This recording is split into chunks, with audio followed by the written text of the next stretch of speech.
Assalamualaikum warahmatullahi wabarakatuh. Alhamdulillahi rabbil alamin, wassalatu wassalamu ala asyrafil anbiya'i wal mursalin wa ala alihi wa sahbihi wa dhurriyyatihi ajma'in. Qala ta'ala, ya ayyuhalladzina amanu taqullaha haqqa tuqatih wa la tamutunna illa wa antum muslimun. Bapak-bapak, para hadirin jemaah sekalian yang mudah-mudahan dirahmati dan dimuliakan Allah.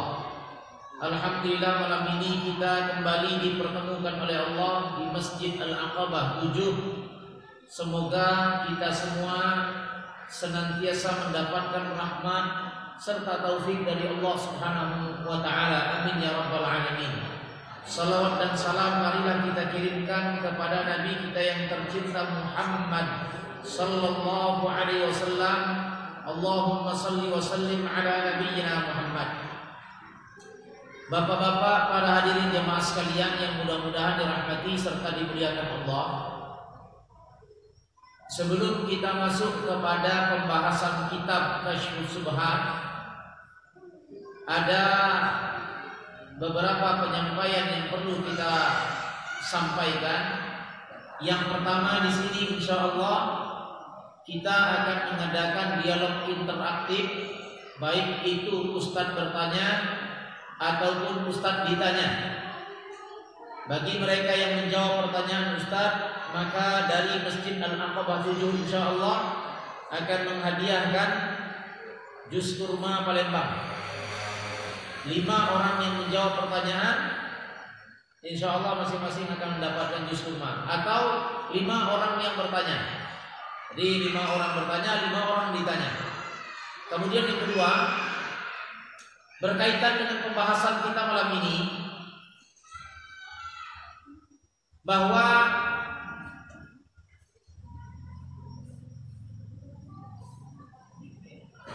di antara perkara yang paling dibenci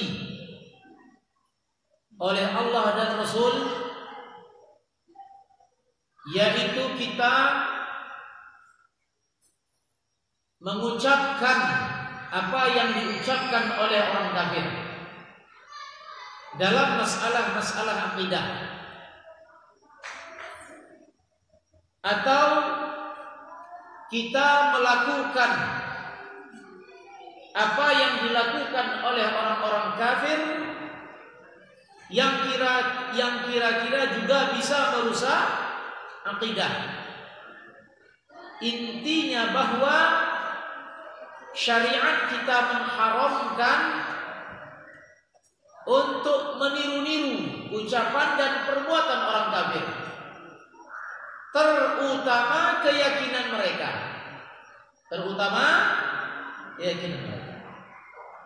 Maka pembahasan kita malam ini insyaallah mudah-mudahan menjadi perhatian kita semua. Pembahasan kita malam ini insyaallah berkaitan dengan kesyirikan yang dilakukan oleh orang kafir zaman dulu. Akan tetapi berpotensi tinggi, amat sangat riskan untuk dilakukan oleh orang-orang umat Islam zaman sekarang. Ustaz ulangi sekali lagi. Pembahasan kita malam ini insyaallah berkenaan dengan kesyirikan orang kafir di masa Nabi. Tetapi masih dilakukan kesyirikan tersebut bahkan oleh umat Islam. Waliyadzubillah. Makanya mari kita sama-sama memperhatikan apa yang akan kita sampaikan pada saat ini, yaitu pembahasan Kasyfus Subhat. Pada halaman 22 dijelaskan di sini oleh Syekh Muhammad At-Tamimi rahimahullahu taala, fa ba'atsallahu Muhammadan sallallahu alaihi wasallam yujaddidu lahum din abihim Ibrahim alaihi wassalam. Maka Allah mengutus Nabi Muhammad sallallahu alaihi wasallam kepada kaumnya dan kepada umat manusia agar untuk menyampaikan kepada mereka tentang agama Nabi Ibrahim, yaitu agama tauhid. Menyeru manusia hanya beriman kepada Allah, hanya beribadah kepada Allah, dan menyampaikan kabar petakut kepada mereka tentang perbuatan-perbuatan syirik. Wa yukhbiruhum anna hadha at-taqarrub wal i'tiqad makhassun haqqullah. Dan Nabi Muhammad sallallahu alaihi wasallam ditugaskan oleh Allah kepada kaumnya dan kepada umatnya untuk menjelaskan bahwa ritual-ritual yang sudah ada di zaman beliau yang dilakukan oleh orang-orang kafir, yaitu taqarrub kepada berhala, ritual taqarrub kepada berhala dan kepada nenek moyang yang mereka lakukan, makhassun lillahi ta'ala, adalah hak pribadinya Allah. Ritual-ritual yang mereka lakukan terhadap berhala-berhala mereka, entah itu patung-patung ataupun kuburan-kuburan, adalah hak mutlaknya Allah. La yasluhu minhu syai'un li ghairillah. Tidak berhak suatu makhluk apapun akan hal itu kecuali Allah.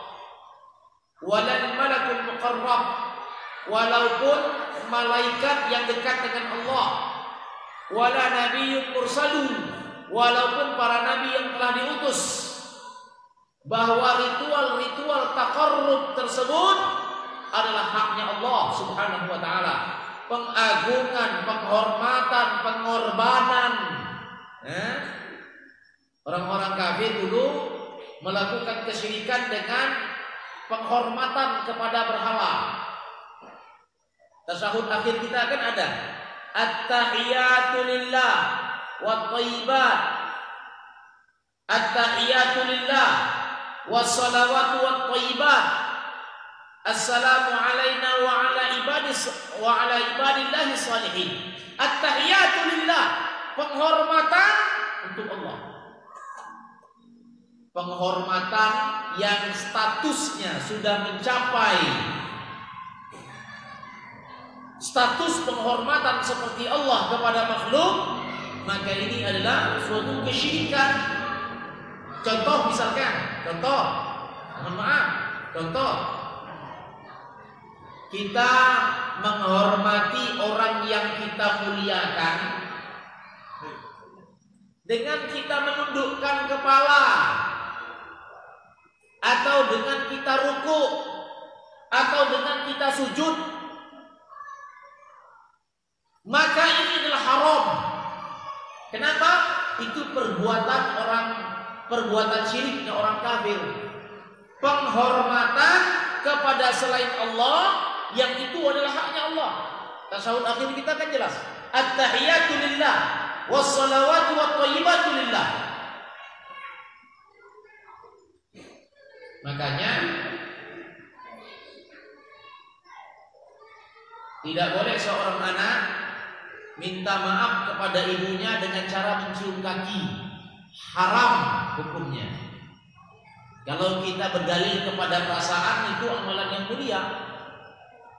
Kalau kita berdalil kepada perasaan, ini ibunda yang termulia, yang mengandung kita, yang melahirkan kita, yang menyusui kita, yang mengasihi kita, yang membesarkan kita, mulianya kita, manusia yang paling kita muliakan.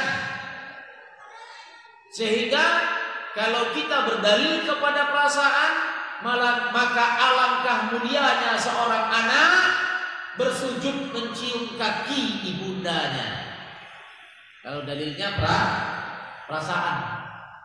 Tapi kalau dalilnya Al-Quran dan hadis, Rasulullah bersabda, "Lau kuntu amiran ahadan la amartul mar'ata an tasjuda li zawjiha." Kalau seandainya boleh manusia itu sujud kepada manusia, maka Rasulullah bersabda, "La amartul mar'ata an tasjuda li zawjiha." Maka sudah saya perintahkan istri bersujud di hadapan suami. Tapi ketahuilah itu tidak boleh. Kenapa? Penghormatan yang semacam itu haknya Allah. Orang kafir sujud di hadapan berhala. Makanya kita tidak boleh sujud di depan kuburan. Walaupun niatnya sholat. Karena niat dan perbuatan harus sinkron. Kita nyolong, niatnya sedekah kepada orang miskin, boleh enggak? Niatnya benar, perbuatannya salah, maka dihitung dosa. Jadi antara niat dan perbuatan harus sinkron. Kita korupsi, niatnya untuk membangun panti asuhan, niatnya benar, perbuatannya salah. Kita baca surat Al-Fatihah setelah salam, niatnya agar kita mendapatkan keberkahan dan pahala, niatnya benar. Tetapi bacaannya menyelisihi bacaan Nabi Muhammad SAW, sebagaimana hadis yang datangnya dari Thauban, anna Rasulullah SAW beristighfar 3 kali, astagfirullah, astagfirullah, astagfirullah, kemudian membaca Allahumma anta salam wa minka salam tabarakta ya zal jalali wal ikram.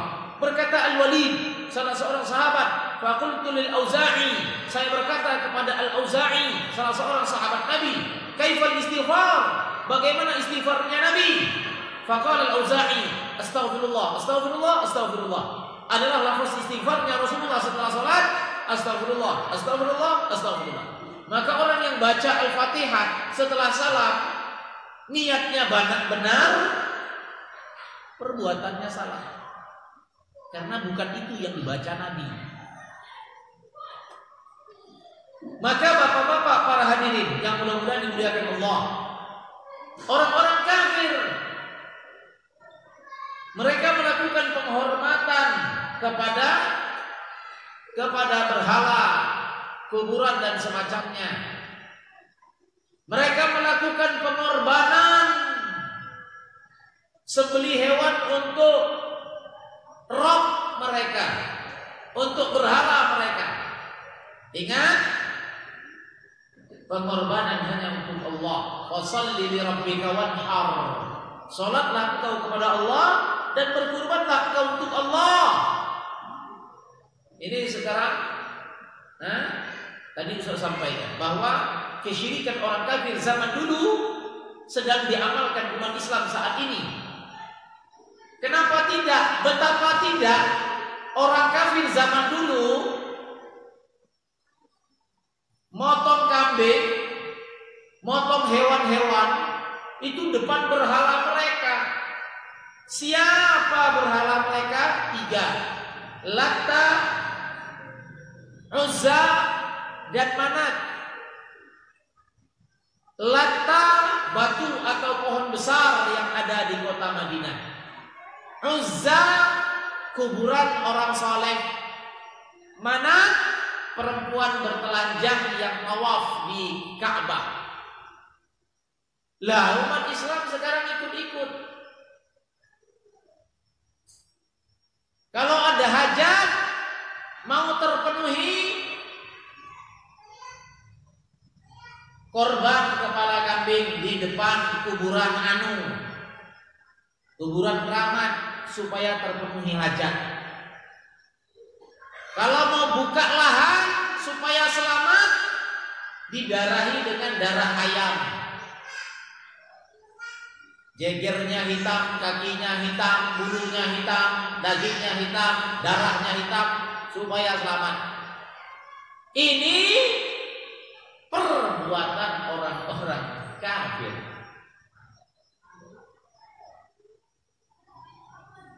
Lah sekarang kan banyak orang kalau mau terpenuhi hajat datang ke kuburan, serahkan ini, serahkan ini. Kepala kambing, kepala sapi. Kalau nanti terpenuhi, datang ke sini bawa kepala sapi. Bahkan ada yayasan untuk mengurus kuburannya. Kemudian timbul inisiatif baru ya, seperti di zaman dulu. Kenapa Abu Sufyan Islamnya terlambat setelah Fathul Makkah? Kenapa Abu Lahab tidak mau Islam? Kenapa Abu Thalib tidak mau Islam? Karena keenakan jadi pembesar kafir Quraisy. Keenakan dapat sesajen dari hamba sahaya berhala. Di zaman kita sekarang ini seperti itu. Wal-iyadu billah, wal-iyadu billah. Maka bapak-bapak para hadirin, Rasulullah SAW menjelaskan, mengkhabarkan kepada mereka bahwa perbuatan-perbuatan itu terlarang, sekalipun mereka beriktikad, berkeyakinan dengan keyakinan yang baik.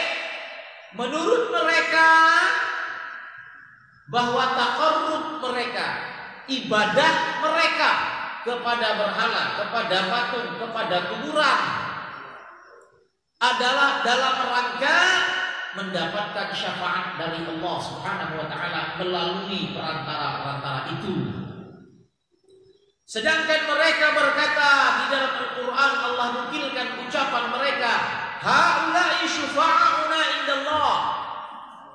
Kami beribadah kepada Allah melalui patung, kami beribadah kepada Allah melalui kuburan, karena mereka yang akan memberikan syafaat. Inilah dalil kenapa orang kafir itu menyembah berhala, menyembah kuburan dan lain-lain. Karena menurut mereka Allah memberikan pertolongan melalui syafaat mereka-mereka itu. Dan Allah Subhanahu wa taala membantah bahwa perbuatan itu adalah perbuatan orang-orang kafir. Fahaula'il musyrikun, dikatakan oleh Syekh Muhammad At-Tamimi rahimahullah taala, maka orang-orang musyrik di zaman Nabi, perhatikan, orang-orang musyrik, orang-orang kafir di zaman Nabi, yashhaduna anna Allah huwal khaliq. Mereka bersaksi dan mereka berkeyakinan bahwa Sang Pencipta alam adalah Allah Subhanahu wa taala. Ini keyakinan siapa? Keyakinan orang kafir zaman Nabi. Makanya bapak-bapak kalau baca buku sejarah, kalau orang kafir bersumpah, sumpahnya pakai apa? Nama Allah. Sumpahnya pakai nama Allah. Kenapa? Karena mereka bertuhan kepada Allah. Lalu apa yang mereka ingkari? Yang mereka ingkari adalah beribadah kepada Allah. Salat, puasa, haji dengan sesuai tuntunan dari Nabi Muhammad SAW. Itu yang mereka ingkari. Lah kalau seandainya umat Islam berkeyakinan Allah ada Rabbul Alamin, kemudian mereka tidak mau beribadah kepada Allah sesuai dengan petunjuk dan SOP-nya syariat agama Islam, berarti mereka berkeyakinan dengan keyakinan yang benar tetapi mereka melakukan kesalahan dalam ibadah, sama seperti orang kafir di masa Nabi. Lah Pak Ustaz, apa iya seperti itu? Orang kafir beriman kepada Allah. Lah Pak Ustaz, apa iya seperti itu? Orang kafir beriman kepada Allah, lalu mereka kafir karena mereka tidak mau beribadah kepada Allah. Iya. Silahkan dibaca, banyak ayatnya ya dalilnya, tapi ini diantaranya surat Yunus ayat yang ke-31. Allah Subhanahu wa taala berfirman,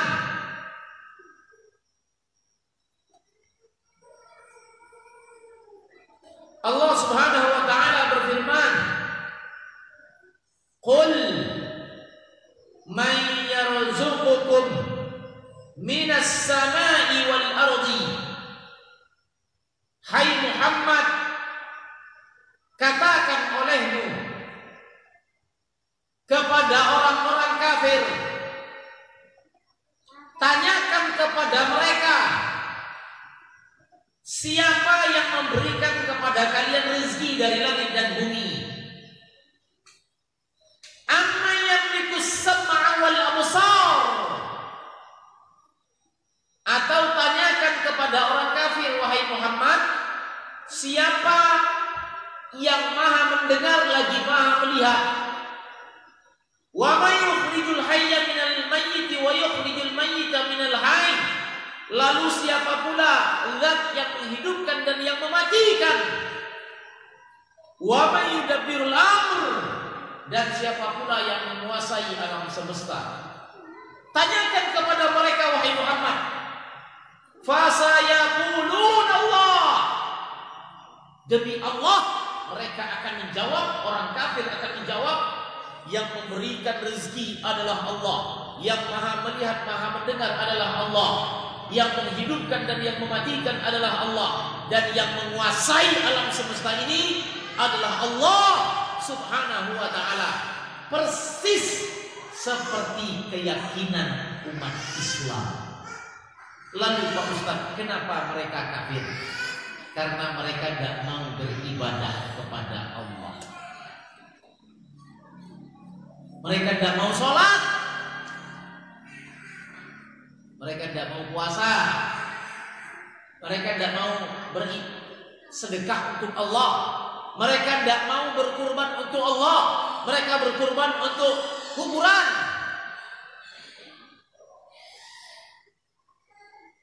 Ini amat disayangkan, karena sebagian amalan orang kafir dulu terwariskan kepada umat Islam zaman kita sekarang ini. Seperti potong hewan depan kuburan. Ini bukan hanya sebatas tradisi orang kafir, tapi ini keyakinan orang-orang musyrik dan orang-orang kafir. Bahkan menurut orang kafir tidak sah keimanan mereka kepada Allah dan tidak sah ibadah mereka kepada Allah kecuali dengan menyembelih sembelihan di depan kuburan. Ini akidahnya orang kafir. Percaya atau tidak bapak-bapak, ibu-ibu sekalian,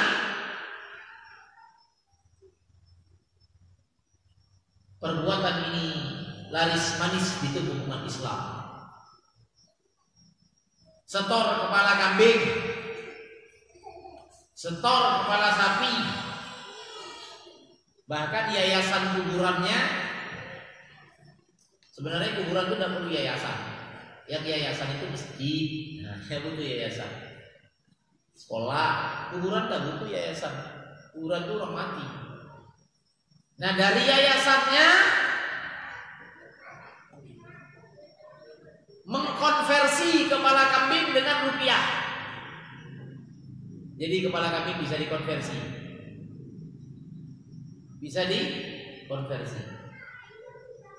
Kepala sapi kalau dikonversikan berapa? Kalau diuangkan, ya 15 juta. 15 juz. Makanya di masa Syekh Muhammad At-Tamimi yang dakwah beliau seperti dakwah Nabi, mendakwahkan tauhid, ayo beribadah kepada Allah, beribadah kepada Allah, beribadah kepada Allah, salat, puasa, zakat, segala macam. Kemudian beliau Syekh Muhammad At-Tamimi mencegah kesyirikan yang di zaman beliau seperti Nabi. Coba Ustaz tanya, kemarin kita sudah bahas. Nah ini insya Allah, karena pertanyaannya adalah materi pekan yang lalu, insya Allah langsung 2 ini. Pertanyaannya materi yang telah lalu. Silakan sebelum jawab tunjuk tangan dulu. Sebelum jawab tunjuk tangan dulu. Jangan dijawab langsung. Atau 3 lah ya. 3 ya. Biar semangat ya. 2 aja. Tunjukkan tangan dulu ya. Apa yang dilakukan oleh Nabi pertama kali ketika Fathu Makkah? Tunjuk tangan dulu. Silakan antum berhak. Silakan. Barakallahu fiik. Akhi, siapa namanya? Buaska. Iya, Buaska. Silakan, barakallahu fiik. Insyaallah enak itu. 2 lagi nih. Silakan. Apa yang dibaca oleh Nabi ketika beliau menghancurkan berhala di dalam Ka'bah? Silakan tak tunjuk tangan dulu. Surat Al-Isra. Angkat tangan dulu. Angkat tangan dulu. Boleh bahasa Arabnya, boleh bahasa Indonesianya. Silakan.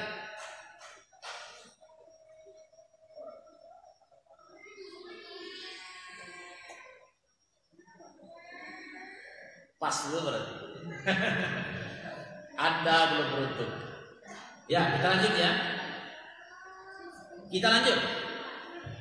Maka Nabi Muhammad SAW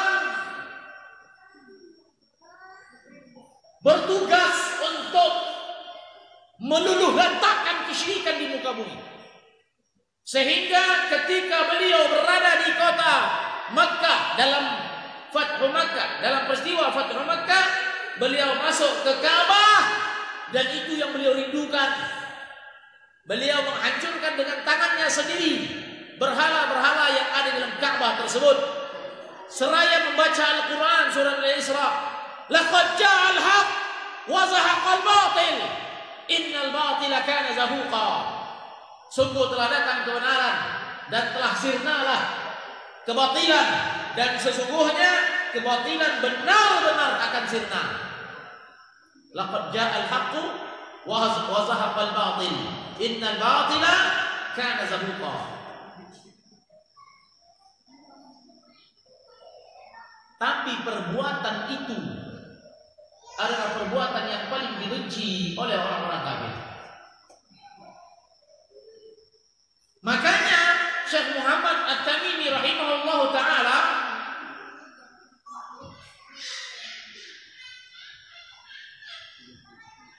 di masa beliau sudah ada kuburan keramat. Kuburan keramat. Kalau memang ada kuburan keramat, Ustaz tanyain, tapi tidak pakai hadiah. Kalau memang ada kuburan yang keramat, kira-kira kuburan siapakah yang paling keramat di dunia ini? Hah? Kuburan Rasulullah Sallallahu Alaihi Wasallam. Ustaz bersumpah atas nama Allah, kalau memang ada kuburan keramat, maka kuburan Nabi Muhammad SAW adalah kuburan yang paling keramat. Tapi kenapa ketika Rasulullah meninggal, Umar, Abu Bakar, Utsman dan Ali tidak pernah bermunajat kepada Allah di depan kuburan Nabi supaya Nabi memberikan syafaat melalui kuburan itu? Sampai-sampai Umar bin Khattab berkata kepada Abbas, pamannya Nabi, Dulu ketika Rasulullah masih hidup, kami meminta kepada Rasulullah agar didoakan hujan, maka turunlah hujan. Maka Rasulullah sudah meninggal, kami meminta kepada Abbas, pamannya Rasulullah, agar berdoa diturunkan hujan, semoga Allah turunkan hujan. Umar tidak datang ke kuburan Nabi, tidak ada urusan sama orang yang sudah mati. Maka di masa Syekh Muhammad At-Tamimi banyak tumbuh subur kuburan keramat. Kuburan keramat itu kuburan orang soleh yang dimuliakan. Itu kuburan keramat itu. Di masa Syekh Muhammad At-Tamimi itu sudah ada. Dan itu panci dan periuknya para begal. Karena banyak orang ngasih sesajen di sana. Dirupiahkan. Karena banyak orang kasih sesajen di sana. Dan sampai saat ini perbuatan itu masih berlangsung. Makanya ketika Syekh Muhammad At-Tamimi minta izin ke presiden, khalifah di masa beliau, wahai khalifah, izinkan saya menghancurkan kuburan kurban yang dikeramatkan. Dihancurkan bangunan-bangunan yang di atasnya dan diratakan dengan tanah seperti kuburan Nabi. Kuburan Nabi itu tahu enggak Bapak-bapak? Bagaimana kuburan Nabi? Kuburan Nabi itu gundukan tanah. Cuma gundukan tanah. Kuburan Nabi itu tidak dibangun kayak megah-megah kita. Itu tuh cuma pagar saja supaya orang tidak berbuat kesyirikan di depan kuburan Nabi. Maka Syekh Muhammad At-Tamimi minta izin ke presiden karena ini prosedur dakwah. Dakwah yang inkonstitusional adalah dakwah yang ilegal dan terlarang. Karena prinsip dalam syariat mencegah kemungkaran yang apabila bisa mendatangkan kemungkaran yang lebih besar, maka dakwahnya haram, tidak boleh. Paham? Mencegah kemungkaran, dengan mencegah kemungkaran tersebut datang mudarat yang lebih besar, kehancuran, kerusakan dan semacamnya, maka nahi mungkarnya tidak boleh. Dan ini disepakati oleh seluruh ulama, terutama di dalam kitab Riyadhus Shalihin Syarah Syekh Utsaimin. Haram hukumnya mencegah nahi mungkar yang apabila bisa mendatangkan mudarat yang lebih besar. Maka dakwah yang inkonstitusional, dakwah yang ilegal tidak boleh, haram.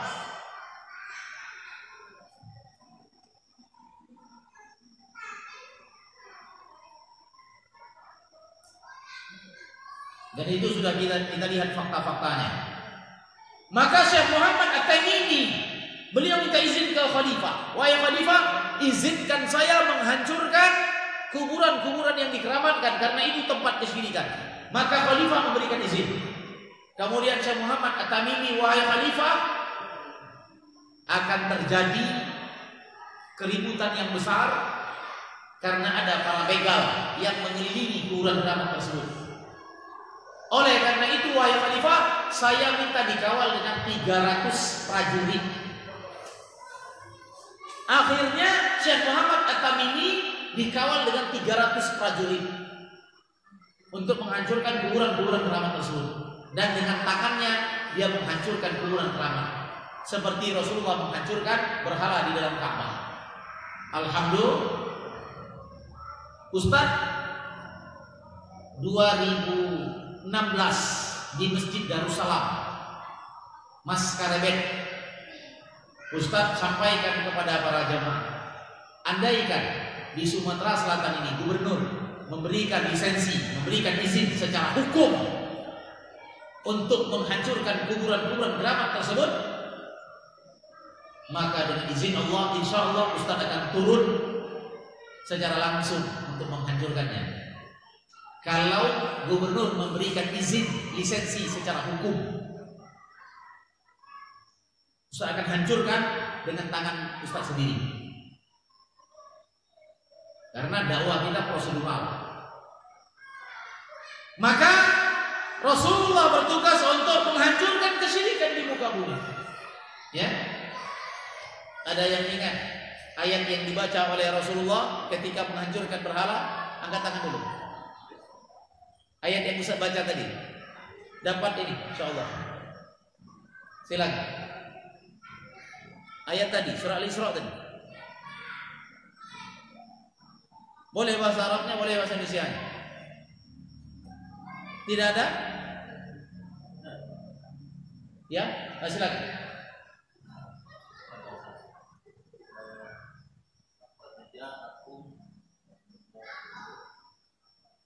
Laqad ja'al haqqu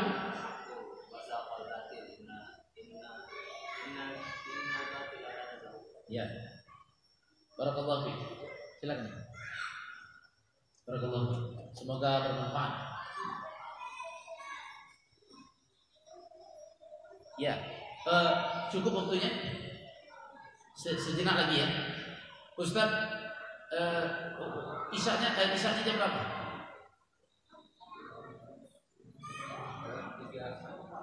34 ya? 6 menit lagi ya.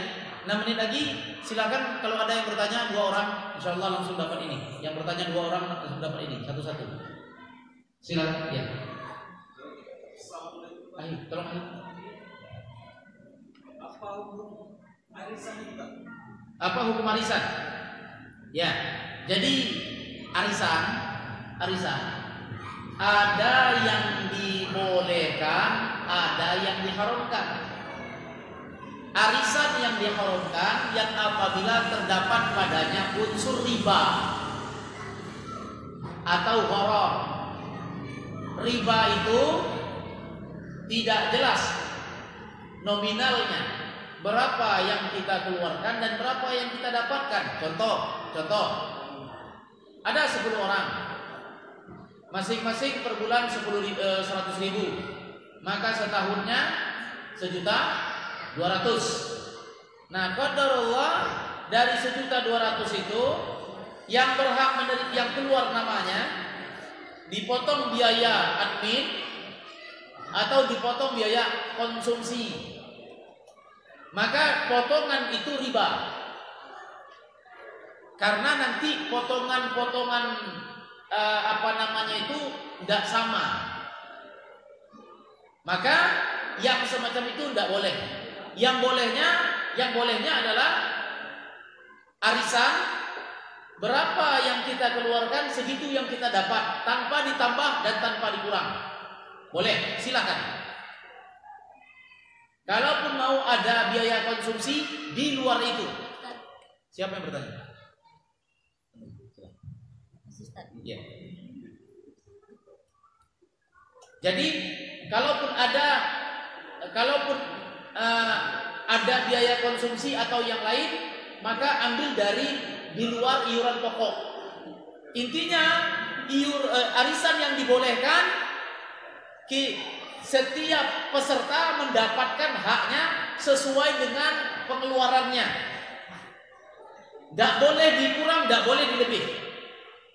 Misalkan kita iuran dalam 1 tahun, per orangnya yang ikut iurannya 12 orang, tiap bulannya nerima 1 orang 1.200.000. 1.200.000 bersih, insya Allah boleh.